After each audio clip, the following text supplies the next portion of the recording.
Astara Gömrük İdarəsinin əməkdaşları tərəfindən həyata keçirilən kompleks əməliyyat axtarış və nəzarət tədbirlərinin nəticəsində Avropaya daşınması nəzərdə tutulan xüsusilə küllü miqdarda narkotik vasitə heroin aşkar edilərək qanunsuz dövriyyədən çıxarılıb. Bölgə TV xəbər verir ki, bu barədə Dövlət Gömrük Komitəsinin Mətbuat və İctimaiyyətlə Əlaqələr İdarəsi məlumat yayıb.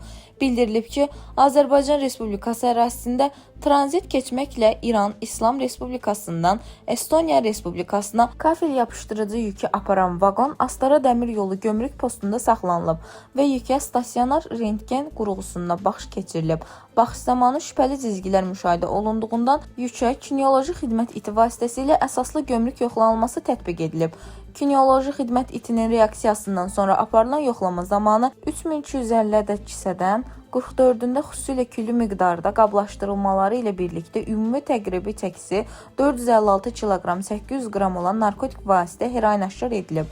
Qeyd edək ki, aşkar edilən narkotik vasitənin Avropa qara bazarında təqribi pərakəndə satış qiyməti 90 milyon ABŞ dollarından yuxarıdır. Faktla bağlı araşdırma aparılır. Dilbər Vüqar qızı, Bölgə TV.